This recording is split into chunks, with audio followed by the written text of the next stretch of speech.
Then she was going live as truck after truck filled with these terrified pigs, foaming at the mouth and scared and et cetera, come in to be slaughtered.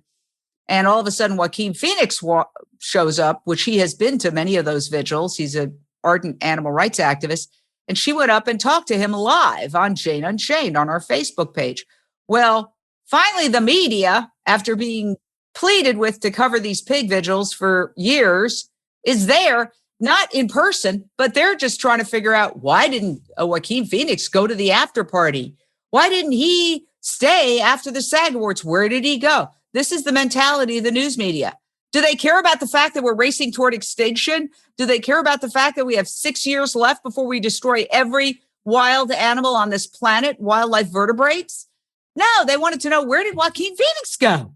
Well, Joaquin Phoenix went to the Save Movement Vigil. Hey everybody, it's Kate Galley here, and this is the Healthification Podcast. Short, actionable solo shows and longer form chats where we cut through all the complicated, conflicting, and confusing health advice and make living a healthy, plant-strong lifestyle simple and sustainable.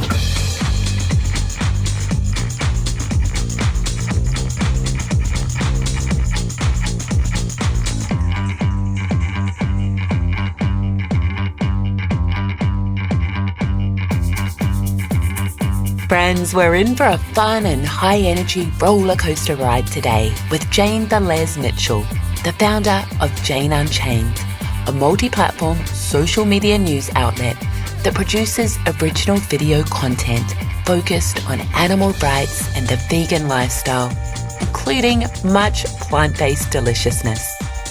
As you will soon hear, Jane is relentlessly passionate and uncompromising in her commitment to speaking up for the voiceless, bringing the world crucial and urgent information about the crimes perpetrated on animals and the environment that are sadly ignored by advertiser-based mainstream media. For a little official bio, TV journalist and best-selling author Jane Velez Mitchell has won 4 Genesis Awards from the Humane Society of the United States for her reporting on animal issues. Veg News named Velez Mitchell Media Maven of the Year in 2010. In 2013, Mercy for Animals awarded her their Compassionate Leadership Award. In 2014, she was honored for fighting animal abuse by the Animal League Defense Fund. In 2015, she received the Nancy Alexander Award at the PETA 35th anniversary. For 6 years, she hosted her own show on CNN Headline News, where she ran a weekly segment on animal issues. Previously, Velez Mitchell reported for the nationally syndicated Warner Brothers/Tally Pictures show Celebrity Justice, where she did numerous shows on animal issues championed by celebrities. Okay, we have a lot to cover and so many valuable learnings. So please enjoy this chat with Jane Unchained.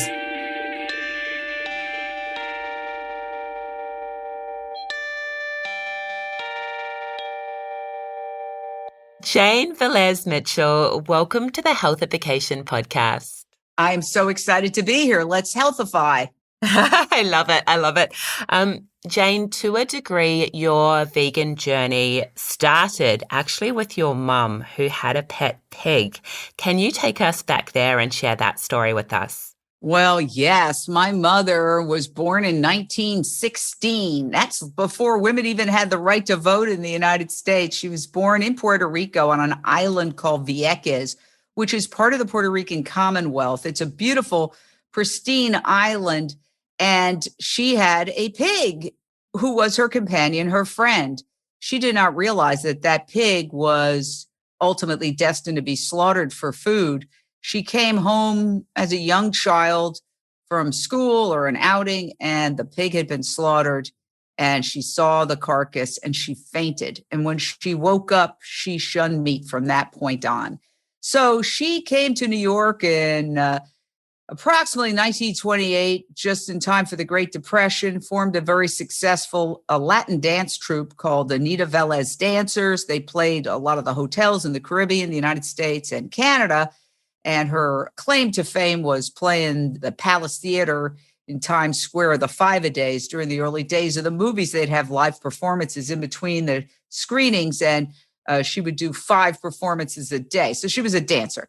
And she met my dad, who was Irish American and an advertising executive straight out of the show Mad Men. He had an agency on Madison Avenue, very different folks. But one of the things they had in common was they loved to dance. My father loved ballroom dancing. His best friend was my mother's theatrical manager. And the next thing you know, they're married, they have me. And we grew up in a pescatarian household. My dad and my mom weren't vegan at all. We ate dairy and we had eggs and fish, but we kind of thought we were vegetarian. We were aware that meat did not fall from meat trees and we did not have meat in the house, but yet we were not vegan. We did have fish. Luckily, because my mother was in showbiz, she barely knew how to cook. So we just went out to dinner every night. But as I grew older, I started to realize, oh my God, fish, eggs, it's all part of the system.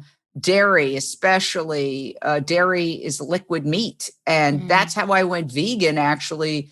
Wish I had my date the way I have my sobriety date, which I'm 26 years sober this past April, knock on wood, one day at a time. But it was about 23 years ago that I went vegan. And I could tell you that story if you want to hear it. I'd love to get to that. First, though, I do just want to share that I love the fact that however many decades on, it was actually a Jane Unchained representative going live that spoke to Joaquin Phoenix at the LA Animal Safe Pig Vigil after the SAG Awards. And that live interview and his deeply powerful words gained so much mainstream media coverage. And it was one of your representatives there chatting to him at the vigil. Yes, which shows the power of going live. I was in mainstream media for officially 38 years, and I know what it's like behind the curtain. So insanity is doing the same thing over and over again and asking for a different result. The mainstream media is pretty much co-opted by the meat, dairy, and pharmaceutical industries. That's the primary advertisers, with an occasional insurance commercial or whatever thrown in. So they're not going to report on this. When I wrapped up my career in mainstream media and I started going to protests, because my girlfriend at the time said, well, you're Unchained. You could do whatever you want. And I said, Jane Unchained, that sounds like fun. And we started going to protests. And this was before Facebook Live. This was like early 2015. And I started videotaping with my GoPro. And the first thing I noticed was that they all said, well, yeah, the media was going to come, but there was a breaking news story. Well, having been in the media for 38 years, I knew that's exactly what you say. There's always a breaking news story somewhere in the world. It's always sunrise somewhere in the world. That's what you say when you don't want to cover something. And so I realized these folks were putting on a tremendous demonstration, sometimes quaking in the cold in New York, and nobody really was paying much attention, and they weren't documenting it. So that's when I saw my niche and I said, yes, let's document these things and put them out. And since the mainstream media isn't covering it, let's put it out on social media. So I created JaneUnchained.com, a 501c3 nonprofit news network, Jane Unchained News Network, and we have 70 volunteer contributors going live on the Facebook vis-a-vis their phones, and we give them stabilizers so their video is not shaky. So one of our contributors was at the Save Vigil, which is a vigil at the pig slaughterhouse here near downtown LA, as Joaquin Phoenix was winning his SAG award. And then she was going live as truck after truck filled with these terrified pigs, foaming at the mouth and scared and et cetera, come in to be slaughtered. And all of a sudden, Joaquin Phoenix shows up, which he has been to many of those vigils. He's an ardent animal rights activist. And she went up and talked to him live on Jane Unchained on our Facebook page. Well, finally, the media, after being pleaded with to cover these pig vigils for years, is there. not in person, but they're just trying to figure out, why didn't Joaquin Phoenix go to the after party? Why didn't he stay after the SAG Awards? Where did he go? This is the mentality of the news media. Do they care about the fact that we're racing toward extinction? Do they care about the fact that we have 6 years left before we destroy every wild animal on this planet, wildlife vertebrates? No, they wanted to know, where did Joaquin Phoenix go? Well, Joaquin Phoenix went to the Save Movement Vigil. And so our contributor, because she was alive and she was thinking on her feet, went up to Joaquin and started talking to him. And he graciously answered a bunch of questions. Next thing you know, it was on Entertainment Tonight. It was in Vanity Fair. It was Newsweek. It was all over the place. And it did kind of put Jane Unchained, our news network, on the map. It was the most publicity we've ever gotten. But we're always at those vigils, which that's the point. If you are always there, you will be there when the time is perfect to perhaps get the media to show up. Let's dig in even more, actually, with Jane Unchained's mission to counteract the mainstream media's news blockout on animal rights issues. You know, it's sad that there needs to be a celebrity, there to make it newsworthy, but that's the fact right now. I know we're fast forwarding quite a few years into the 38 years you spent working in mainstream media, but when you got your own show on CNN Headline News, Jane, you asked, would you mind if I do an animal segment once a week? What happened then? Well, that's a funny story. So I was in local news most of my life. I grew up in Midtown Manhattan. I went to NYU, New York University. Then I worked in Fort Myers, Florida as a reporter and anchor, in Minneapolis, Minnesota, and Philadelphia, Pennsylvania, back to New York, where I grew up in Midtown Manhattan at WCBS for 8 years. And then I got a job in LA, worked there. Best job I've ever had, worked at the Paramount Studios, and it was great. You'd see all these actors walking by. It was really fun to be in Hollywood. And that wrapped up after about a dozen years. Then I jumped over to a show called Celebrity Justice, which is the precursor to TMZ. And it's a tabloid show. No ifs, ands, or buts about it. Then I ended up covering the Michael Jackson trial. And I started appearing on national shows like Larry King Live, The Night of the Verdict, and before that, the arraignment when Michael Jackson jumped on the SUV. All the excitement. That trial was just one of the most extraordinary experiences, and just in terms of the intensity of it. So after that trial wrapped, the show wrapped, I was sitting at my coffee table having coffee with some soy milk in it and thinking, what am I going to do with the rest of my life? And I got a call because I had been filling in for Nancy Grace, who had a show on CNN Headline News. She's a former prosecutor, does a crime show. So I got a call and they said, how would you like your own show? And I was like, yes, I would like that. And they said, okay, we're going to call it Issues with Jane Velez Mitchell. I said, great, because I have a lot of issues. And what happened was that what I've heard is that Glenn Beck, who was the host previous to Nancy that had the hour before, had somehow walked off the set in a huff and they wanted to replace him. I don't know if that's true, but that's the story I heard. So it was a fluke. Let's put it that way. So I figured I'd be there for a couple of months till they found a permanent replacement. I kept my place in LA, thank God, because I'm sitting here right now. And first thing I did, being an animal rights activist, I grabbed my 2 dogs at the time and raced to the vet to get them certified to fly, because they said, do the show from LA today and then tomorrow come to New York. I literally packed a suitcase, took my 2 dogs, got on the plane, went to New York, which was fine because my mother, I grew up on 57th and 7th across from Carnegie Hall. My mother still had the ginormous rent control department there in the perfect part of town right next to CNN. So I just moved back in with my mother. I figured I'll be there a couple of months. Anyway, when I arrived, I said, would you mind if I did a little animal segment once a week? And they thought about it. And they said, no, we don't see a problem with that. You can do that if you like. Maybe they thought it was going to be pet adoptions or something. Within short order, I was doing pig gestation crates and tail docking and having all the leaders of all the animal rights organizations on. Now, to their credit, and I want to say I'm always grateful, they never stopped me. They never shut me down. Okay, it ran for 6 years. And then the show came to an end and I had a good run. I left on great terms. That's why they gave me my social media. In fact, it was one of the executives who I met with, I said, what do you think I should do now? And she said, you're obviously very passionate about animals. You should focus on that. That's your passion. So I felt like they had kind of given me the green light to do this even. And I left on great terms. They would call me to do interviews about crime stories here. I have no interest in crime. Okay. I am not interested in crime. To me, it's violence and we should avoid it, not try to get some entertainment pleasure. But truth be told, that was the career I was in. I've written several books about crimes, and that's called making a living, But my passion has always been animal rights since I was a child. And so that, to me, that little anecdote is an example of how whatever business you're in, you can use your skills to help animals. I took a risk. I said, hey, can I do this segment? And they said, yes. If you don't ask, you don't know. And so I was able to have all these heads of organizations and put on video that has not been seen on mainstream media. And once I got my foot in the door to do that, I took it as far as I could. And sure, there were debates about, well, that's too graphic and, that sort of thing. But to their credit, they never stopped me from doing it. They didn't shut it down.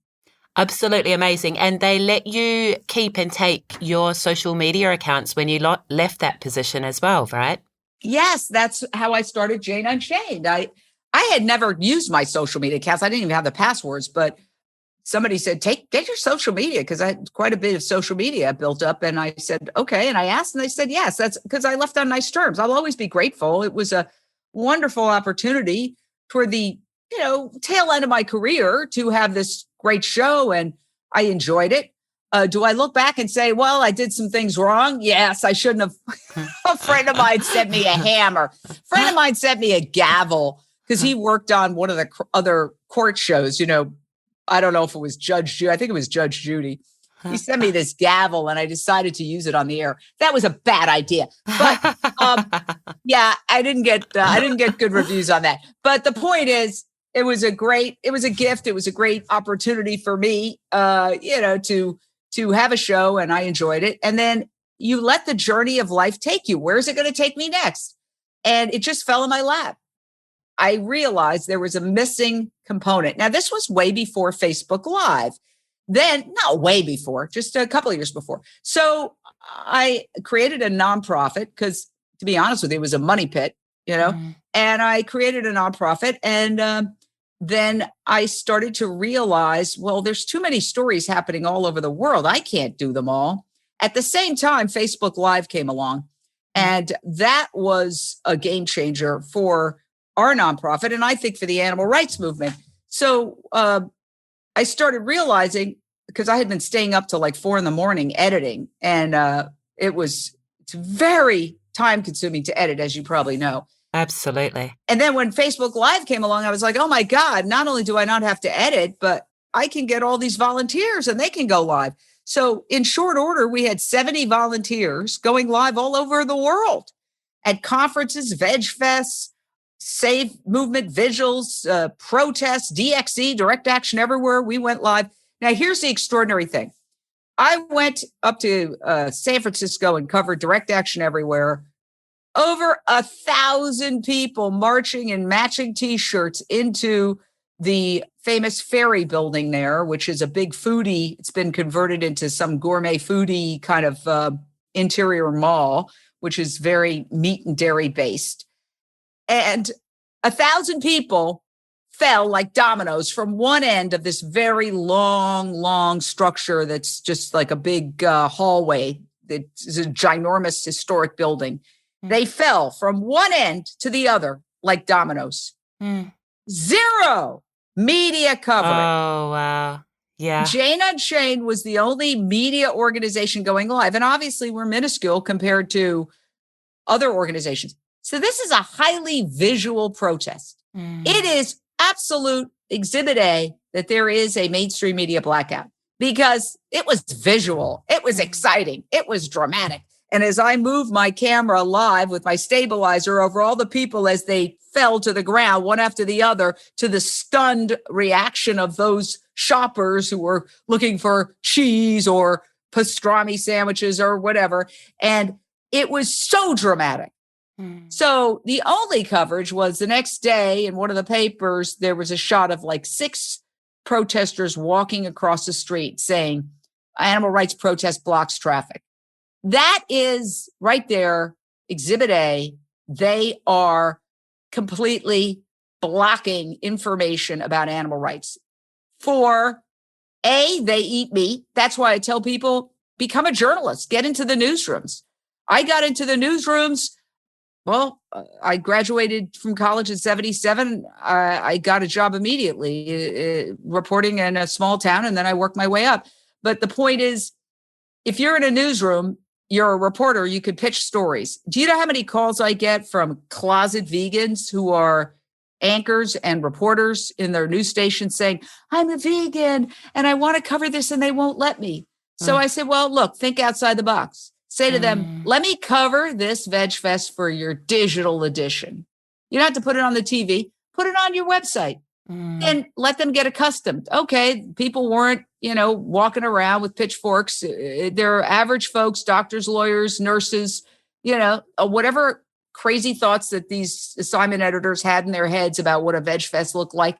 It didn't look like. And then you get them accustomed to it. Then maybe the next year, they'll let you cover the Veg Fest for the TV.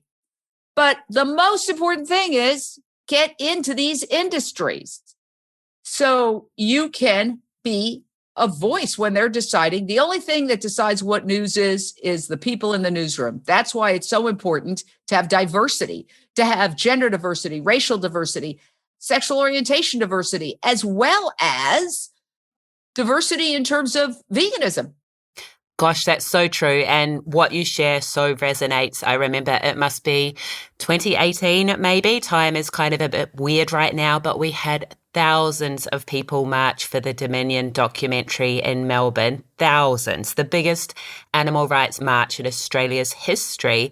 And there was zero mainstream media coverage. It was out of control. And when there is coverage, exactly as you just said, it's about these mad vegans blocking traffic. That's what the coverage is about. Absolutely crazy. Jane, you continue to innovate and, find a new way to get things done. I'd love to move on to your new show, A New Day, New Chef, which actually started again with a Facebook Live cooking show. Exactly. And this is why, they say that all art is a journey. You never know. You do a bad painting or write a bad novel. It's part of the process to get you to where you want to go, like a river. It starts as a trickle down a mountain, and then it becomes a little lake, and then it overflows into a river. And that's the journey of creativity.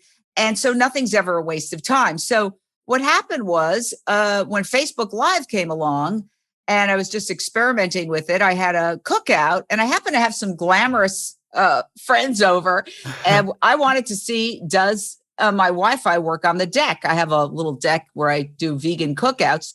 And sure enough, it worked. And I went live and all of a sudden people were really curious on Facebook. They were like, what is the vegan burger and which vegan burger? And, oh, there's Simone Reyes and there's Katie Clary from America's Next Top Model and all these folks.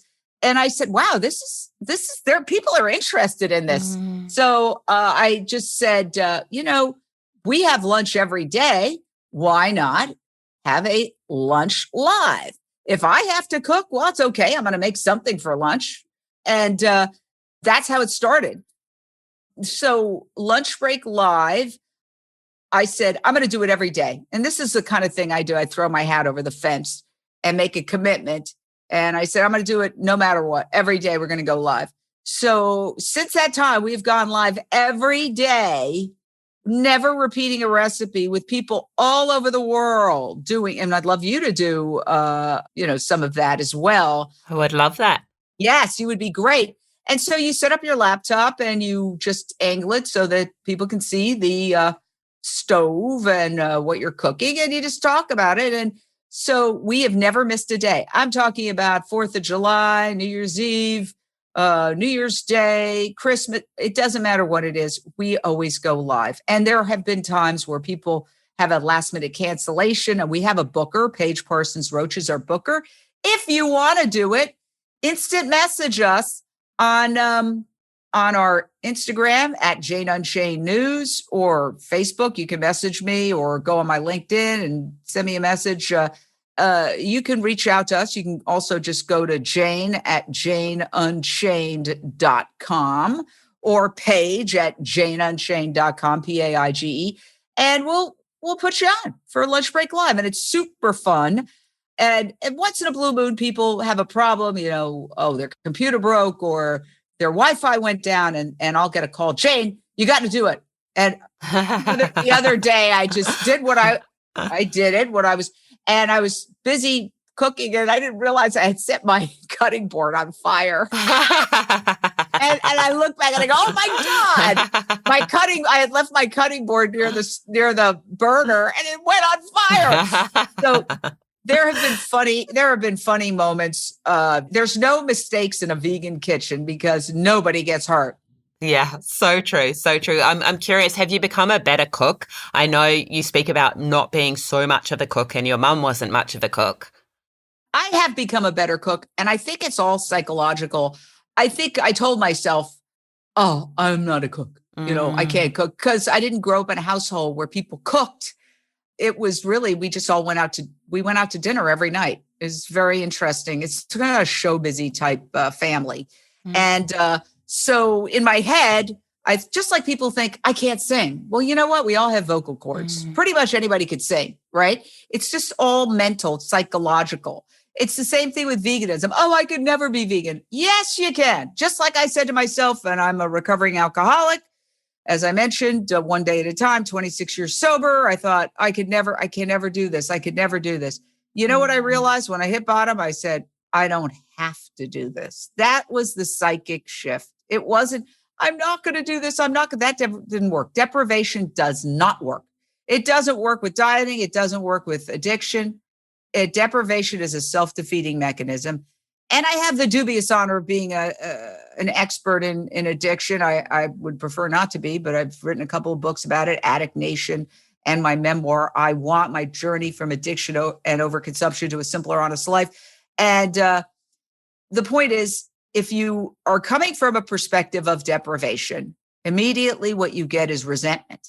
It creates anxiety and resentment. And that leads to a defiance. And that leads to a craving. I feel like I'm in a prison. I'm going to break out. I deserve this. I have a right. Boom. Then it leads to a binge. The binge leads to remorse. Eventually the remorse wears off and you realize the sky hasn't fallen down and hit me in the head. And then you start saying, I'll never do that again. And the deprivation cycle, that's the vicious cycle of addiction. It doesn't matter whether it's food addiction, gambling addiction, sex addiction. It's the same addictive pattern. So that's why diets don't work. People go on a diet, they're deprived. I don't know what psychiatrists would call it, but certain part of your brain is rebelling against yourself, right? And saying, no, you're not going to keep me down. I'm going to do what I want. Okay. And then that dieter then responds by regaining all the weight and then some. So it's everything is a lifestyle change where one realizes I don't have to do that. I'm free.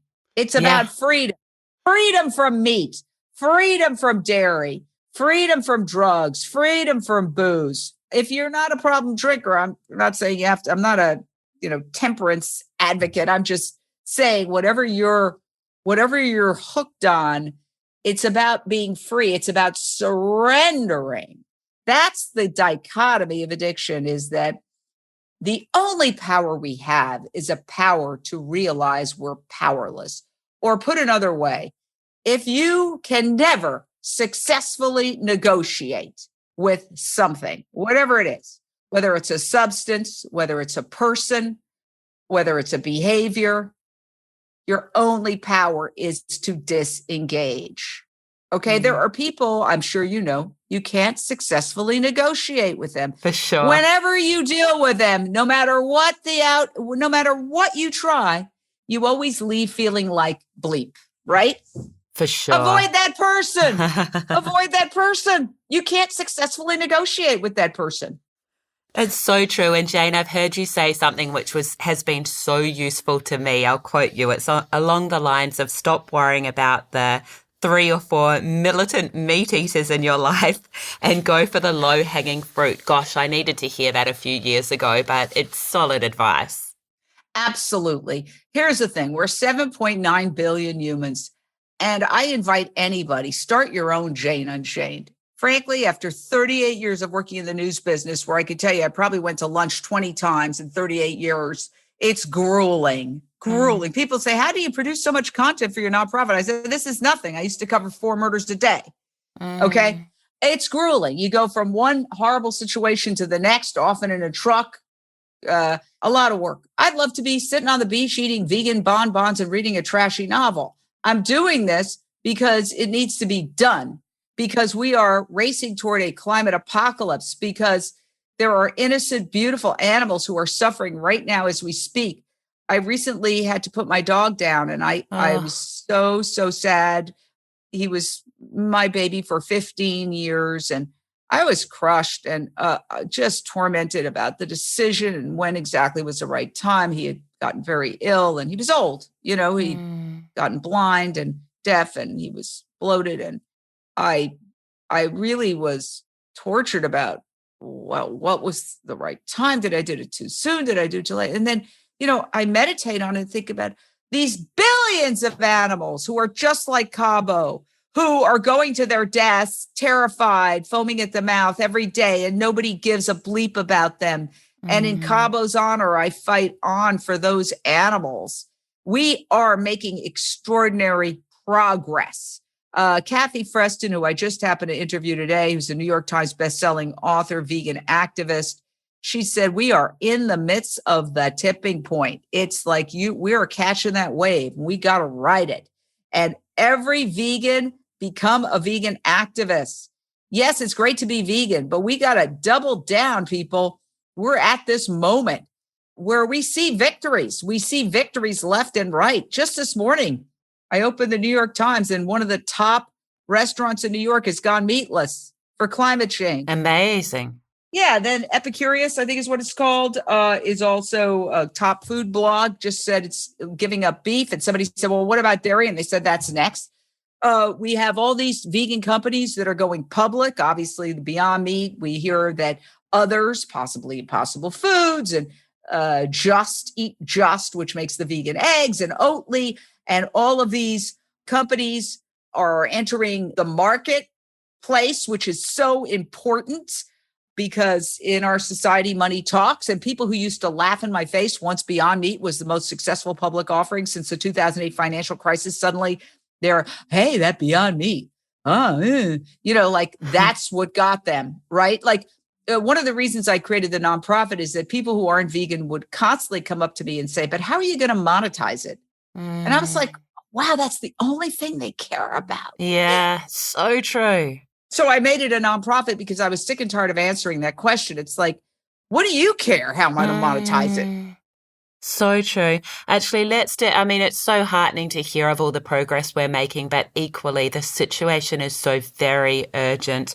I'd like to talk climate change and to give a shout out to your documentary Countdown to Year Zero with one of my absolute heroes, Dr. Silas Rao. Can you tell us a little bit about that? Yes, I was at a vegan sanctuary in Texas, the Rowdy Girl Sanctuary, when this guy got up to talk at a veg fest a few years ago. And not that many people were paying attention because they had food and they had booths and everybody was shopping and having a good time. And this guy got up and he said, we're going to create a vegan world, and we're going to do it by 2026. We know why we have to do it. We know when we have to do it by, because that's the year at which, at the trajectory we're going, all wildlife vertebrates essentially will be extinguished, will be gone. All we need to figure out is how. I'm a systems analyst. I was instrumental in the development of the internet, acceleration of internet speeds. I work with Al Gore, but I split with Al Gore because he wouldn't discuss animal agriculture. And I'm using the same systems that we use in engineering and systems analysis to problem solve to create a vegan world. And I'm going to have convergence in Arizona, where I'm based, and we're going to get everybody together. We're going to break down these challenges into topics, and we're going to create committees, and we're going to tackle each topic. And I was like, oh my God. When I heard him, it was like an explosion in my brain, because I was like, finally, somebody's saying what we need to do with a by when, because we all know nothing gets done until you have a deadline. And so when he said that, I was immediately reminded of reading about the women who ended, for the most part, although there's flare-ups, the troubles in Northern Ireland. And it was a child was just gunned down on somebody's lawn, and the woman came out in her apron and dusted her hands off and said, enough, we are going to end the troubles. And this group of women were laughed at, but ultimately they did end the troubles, and they won a Nobel Peace Prize. And what somebody said in regards to that is, until you can articulate your vision, you can never achieve it. If we can't even say what we want, how are we going to achieve it? So we want a vegan world, and we want it by 2026. So I was so taken by him, and I was live. Again, the power of live. I was live on my Facebook, because again, we're 7.9 billion humans. We can't sit around talking to everybody one-on-one. Go live. Okay, let me do a little side note here.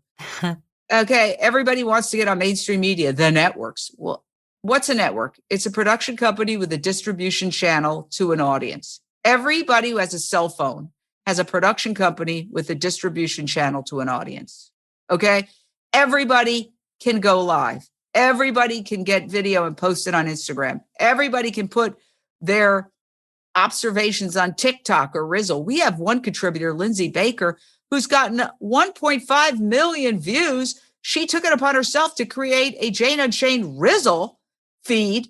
And she takes like the best moments of whatever interview she's done and puts them on Rizzle. She's gotten 1.5 million views. Amazing. Take the initiative. Anyway, I was so taken with Dr. Rao. I started following him. He invited a group of people to go to Costa Rica to see reforesting of a former cattle ranch. We went there, and somebody, another one of my heroes, Anita Krein, said, she's the founder of the SAVE movement that bears witness at slaughterhouses, that she's one of the most brilliant people, right up there with Dr. Rao. Anita and Dr. Rao, I'm a groupie of both of them, and Ingrid Newkirk of PETA. Of course. But Anita said, take a camera and videotape, because it could be used for a documentary or something. And I said, okay. So I have two good cameras. I took one of my cameras, and I was in everybody's face, because it's the addict mentality. I can't do anything a little bit. I was everything everybody said. I was right in their face the whole time. And then after I got done with it, I go, oh my God, I was so obnoxious, videotaping everybody constantly. What am I going to do with this? So then you never know how things come together. So I was invited to go to the Hilton Head Veg Fest. That's on the East Coast. And this vegan called me up, and he said, I'm in North Carolina, and I'm feeling really isolated. I'm a videographer and an editor, and I need to do something. I need to be part of our movement. Do you mind if I come down and videotape you giving a speech at the Hilton Head Veg Fest? I said, of course, come. I've never met a camera I didn't like. And so afterwards, he videotaped me. We had a great time at this little Veg Fest. It was adorable. And we went to dinner at a non-vegan restaurant. We all ordered vegan options. I didn't even know if there was a vegan restaurant nearby, but a great group of people.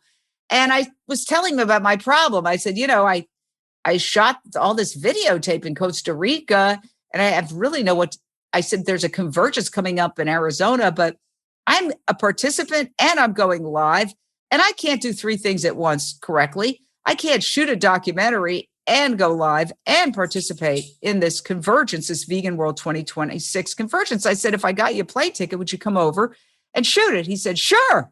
So he flew in, he shot the convergence. His name is Jeff Adams. He's a great editor and videographer. He's also the founder of Vegan Linked. And he shot that other half of it. So between those two things, we had a documentary about Dr. Silas Rao. And it's called Countdown to Year Zero. It's on Amazon Prime. And I urge you to watch it. And, invite some of your pre-vegan friends over to watch it. There's a little bit of graphic footage, not very much. It's overall very uplifting and thought-provoking.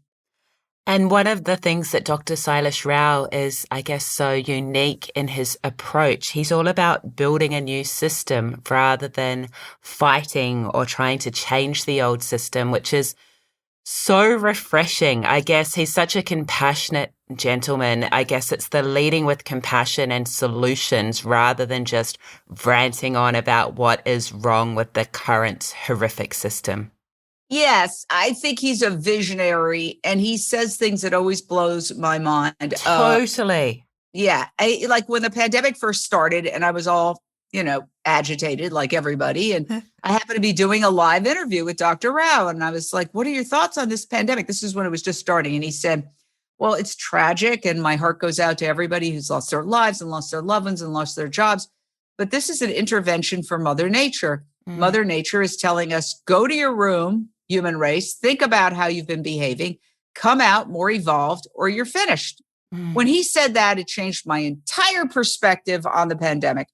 And I started realizing, well, it's an opportunity for me to evolve too. And I looked at it more as part of the process, as opposed to some terrible thing that shouldn't be happening and I'm a victim. I changed my perspective. I try never to have a victim mentality. And so sometimes successfully, sometimes unsuccessfully. I'm not saying I've never had a pity party in my life, but I try to be aware of it and get out of that. But he totally changed my perspective. So I started evolving personally. I realized I was kind of a junk food vegan and that I want to really be a role model or an example. So I started eating super healthy, ordering vegetables in, cooking mostly unprocessed. I'll throw a little Beyond Meat in there, but I'm using it. Like I created this thing called the Beyond Meat Remix where I use 1 ounce of Beyond Meat and then I do the rest with cubed super firm tofu and veggies and onions and garlic, and it's fabulous. It still tastes like Beyond Meat, but it's not as much. You can't, nobody's suggesting you should eat that for breakfast, lunch, and dinner every day, but it gives it that flavor. So I took off some weight. I feel better. I'm exercising. So I use the pandemic to grow. I try never to ask other people to do something I'm not willing to do myself. So if I'm asking them to change, I should be open to change. And honestly, I was resistant to that. I was like, well, we have to prove to everybody we can make vegan pastries and yes, that's all well and good, but that should be a treat. And we should be living examples of how great this system is, how great our lifestyle is. So everybody needs to change. Are people changing as a result of the pandemic? Look, people are changing. The mainstream media and the US government and the Australian government, they're the problem. The actual corporate world is starting to change. For sure. Yeah, they're realizing the money that's in change. The governments are the slowest to move, especially here in Australia. It is absolutely heartbreaking. I'd like to explore further the importance of compassion for animals, for fellow humans, and of course for ourselves. Jane, I've heard you say that getting sober, coming out as gay, and going vegan are all interconnected because when you get clarity as a sober person, you start re-examining your life and asking yourself, are your behaviors aligned with your beliefs? In relation to that, something that really frustrates me are the deep thinkers, the people that meditate a lot, the people that have, you would think, so much clarity. I'm thinking of the Sam Harrises of the world and these sorts of people who clearly do so much thinking and clearly think they are very moral people and are not yet vegan. Do you have any thoughts there?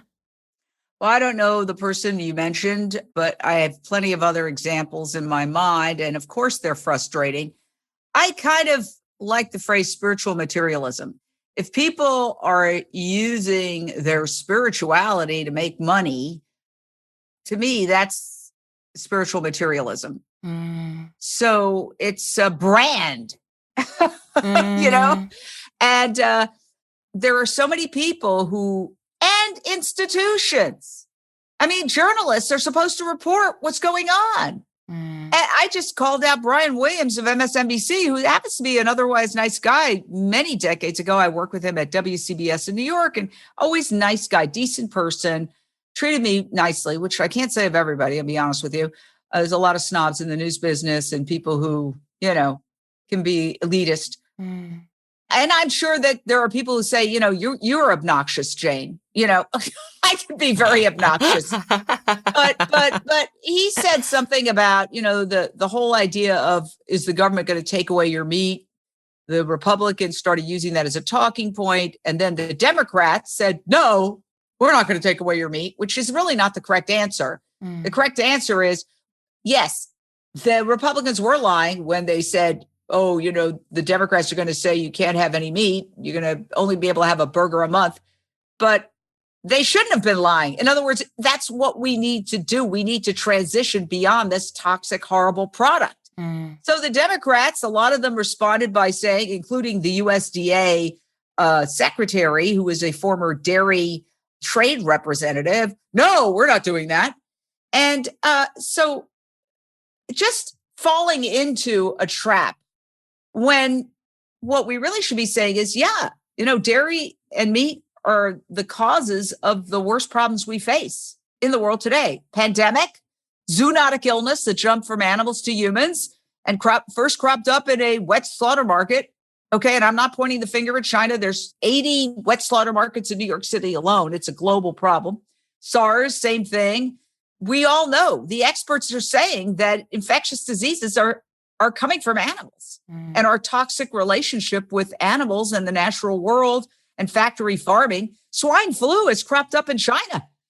They don't report it. The World Health Organization just the other day said, wet markets need to stop selling all wild animals. I thought, well, that should be at least in some of the major newspapers. No. So it's the spiritual materialists who talk about how spiritual they are, and it's the media, and it's the government. All three are basically hypocrites. They're hypocrites. It is infuriating.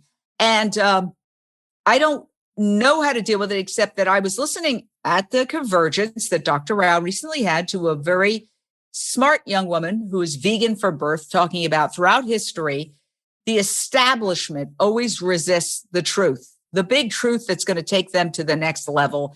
And I don't want to misquote her, but she was talking about Galileo and persecution of people who would point out a truth, like the earth revolves around the sun and not the other way around. And the powers that be do not want to have to adjust. They're in power. They like being in power. They like being at the top. Yeah. And they don't want to change. So it's really got to be a ground up movement. That's what we're seeing. And that's why I think that we are really creating an earthquake on the establishment with all these new products, with incredible organizations like the SAVE Movement and DXC and PETA. They get maligned. I've been with PETA since they started, and they have literally created phony nonprofit organizations just to attack PETA, because PETA is so effective. They try to bring them down. In fact, I've gone to galas where they have protesters outside the PETA gala, and I'd say, well, tell me some of your issues. What is it that you're upset with PETA about? They didn't know, because they were being paid. They were being paid to go there and hold up the sign. That's horrific. I could not have more respect for PETA as an organization, or for Ingrid Newkirk as an individual. They are absolutely amazing. I guess to speak to the powers that be, I feel like there must be just so much ego and also fear and obviously greed, in maintaining the status quo and not changing. There's so much money and lobbyists and hidden agendas that we're up against. Something, I guess, a little bit of a sidetrack, but something I hear you refer to quite a bit, Jane, is the 12-step lingo that's relevant and useful to you every day. I guess in relation to animal rights and creating a vegan world, you speak about do the next indicated thing and stay out of the results. Is there anything further that you could add to that? Well, I don't like to get into that too much, but I will say that it's just like, I'm not a golfer, but it's just like golf. I've had the experience of golfing a few times. And what they seem to say is you've got to keep your eye on the down. If you're looking at where the ball's going when you're hitting it, it's not going to be a good shot. You got to focus on the shot. Okay. So if we get ahead of ourselves and start sitting around and saying, well, is this going to work? Should I bother? But you never know. Do it. Just do the next thing. If it's something that your heart tells you you should do it. Let your conscience be your guide. Make those donations. Spend the money. There's no thing that you can buy that is as valuable as making a donation that's going to save the planet. For example, right now, the Agriculture Fairness Alliance is trying to hire lobbyists to go through Capitol Hill to argue the vegan message as we come up upon the Farm Bill expires in 2023. Now is the time to be educating the lawmakers and their staffers with these vegan messages and these vegan facts about animal agriculture, world hunger, habitat destruction, wildlife extinction, all the negative impacts of animal agriculture, and trying to get better policies in place. So they have to pay those lobbyists. Okay. So we're starting a Champions Club. I've made a commitment to donate $200 a month, not forever necessarily. I don't know if I'd be able to do it forever, but for the time being, to try to hire a vegan lobbyist. We're trying to get 43 more people. We have a 50 Champions Club. We've got 7 people so far. I try to get 43 more. Now, it seems like a lot of money, but my gosh, to be able to influence the halls of power, because if the United States were to actually get it and make these changes, that could be the difference between climate extinction and not climate extinction. We don't have a lot of time left. Okay. This is what Dr. Rao says. We'd like to think that humans can't go extinct, but we can. We are mortal. And if the temperature of the earth becomes too hot to support life, we will go extinct unless Elon Musk and Jeff Bezos go to another planet and start a whole new operation up there. I mean, literally, I was in the valley, the San Fernando Valley, the other day, and it was over 100 degrees. It's still April. I mean, my gosh, it's hitting unlivable temperatures. Now, is that good for business? Is it good for anything? Is it good for tourism? Of course not. So if the self-destructive, short-sighted thinking is potentially going to do us in. So I just urge everybody, do it. Don't fret too much about whether it's going to be the perfect thing. Just do it. And you never know. Just like that woman who got up, Renee Marinkovich, who's a real estate broker, who's one of our Jane Unchained contributors. And we try to rotate because going to vigils is emotionally draining. So we rotate it so that it's not the same person every week. And it was her turn, and she got up and she grabbed her phone and her stabilizer and she went to the vigil near downtown LA. It was going live, and boom, she was in the right place at the right time. Did she know Joaquin Phoenix was going to show up? No. But the point is, when you're always there doing it, eventually you're going to hit a home run. Absolutely. And I guess that was why I was bringing up not to get too caught up in the results, because they can be so very overwhelming. For vegans living in a non-vegan world, where we're thinking of the animals, we're thinking of other humans' health, we're thinking of the very world like just being absolutely unlivable. It's so huge. But as you say, it's just a matter of doing the very next most important thing.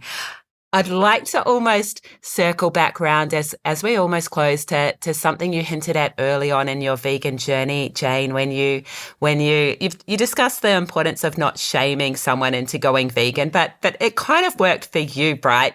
Because you had someone point their finger at your nose, and can you share that story? Yeah. So as I mentioned before, I grew up in a pescatarian household, and as I grew older, I started learning more, and I've been vegan about 23 years now. And I was a local news anchor, and this guy, Howard Lyman, a 4th generation cattle rancher who went vegan after he became seriously ill and made a pact with God that if God got him through the surgery, He'd reveal the secrets of the industry. He wrote a book called Mad Cowboy. He was on Oprah. Oprah heard these disgusting things they do to animals, and she said, quote, "That just stopped me cold from eating another burger," end quote. The cattleman sued her. She had to move her show to Texas for a while. That's how Dr. Phil came on the scene. I believe he was a trial consultant for that. So this is a long time ago. And so this guy, this cattle rancher who made such a controversy on Oprah, had a book called Mad Cowboy. He was pushing it. He came in and I interviewed him. And afterwards, he and his publicist, who's a very fierce activist, who I later became friends with, Mara Nealon, they walked up to my cubicle and they said, "We hear you're a vegetarian."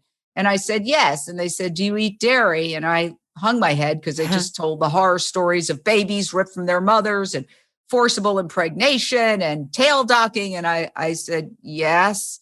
And they looked at me and they put their finger right at my nose. They just took their finger and put it right at my nose and they said, "Liquid meat," like that.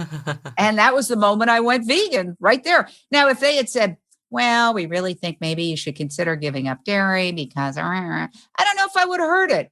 But for me, when they stuck their finger right at my nose and they said liquid meat, I heard it and I went vegan that moment and I never looked back. So while we don't want to shame people as a rule, I think different people respond to different things. You know, I'm a little rough and tumble. I always thank them. I thank you for doing that. So I could hear it. Okay. Because some people can't hear something unless you tell them straight out, like, "Listen to me now. I'm going to tell you something you need to hear." Okay. So true.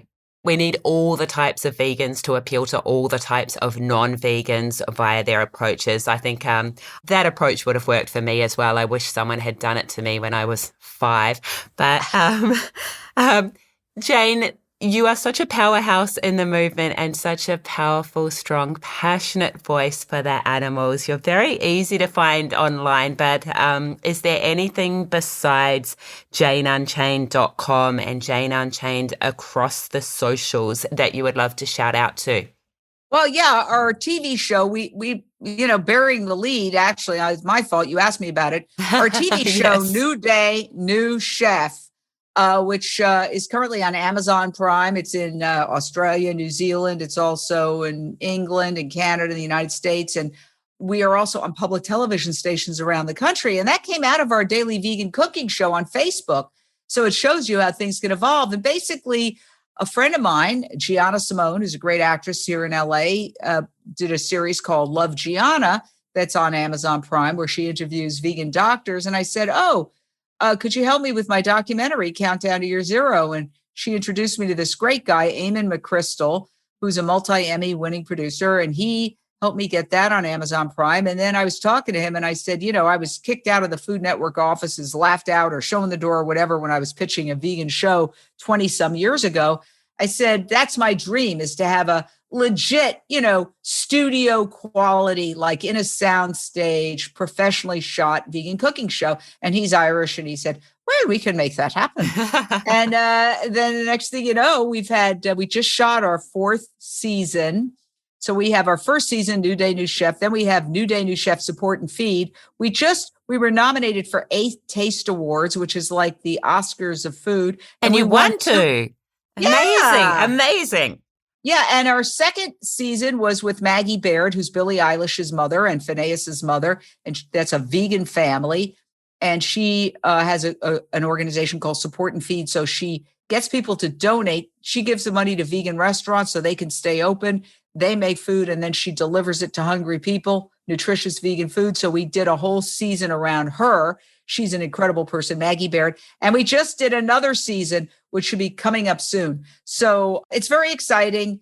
We're thrilled. And the other thing I'd like to say is just go to JaneUnchained.com. That's our hub. That's our website.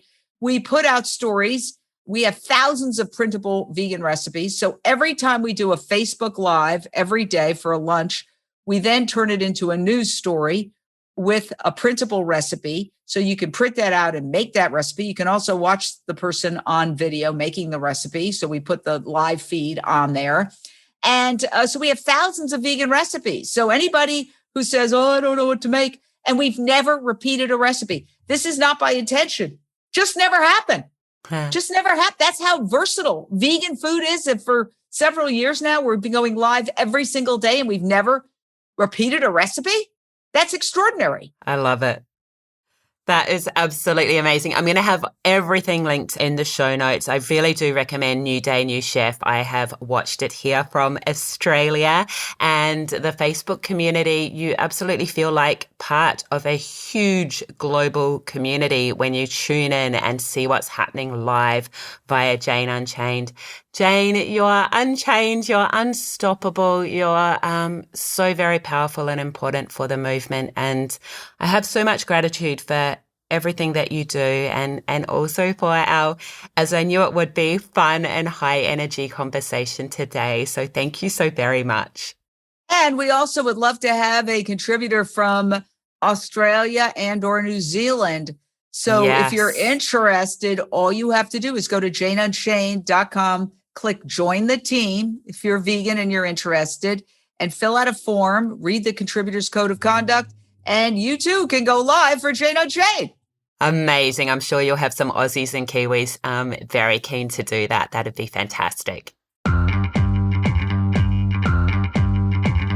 I hope you loved that chat as much as I did. Jane utterly walks the talk with her just to make it happen attitude, which has certainly helped her build an impressive and effective online presence, committed to creating a compassionate, sustainable vegan world. Some takeaways I love. If you don't ask, you don't get. Jane ran a weekly segment on animal issues on CNN. Note to self, ask. I haven't gotten my acronym on for a while, so here's one that's not mine. Think of ask as ability, skills, and knowledge. You have it, I'm sure.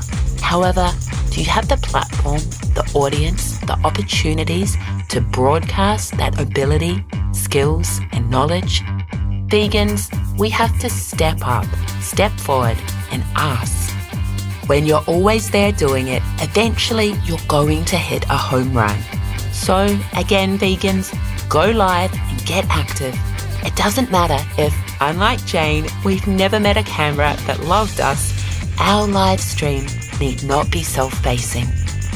Militant meat eaters, stop worrying about them and go for the low-hanging fruit. Enlist community support in your huge vision. Jane Unchained has contributors all over the world and also anchors who do their own Facebook Live shows, which meant the show could power on during COVID-19 despite less face-to-face actions and bearing witness. To connect with Jane Unchained, I'll have you all linked up via the show notes at strongbodygreenplanetcomp9290. Just search 733.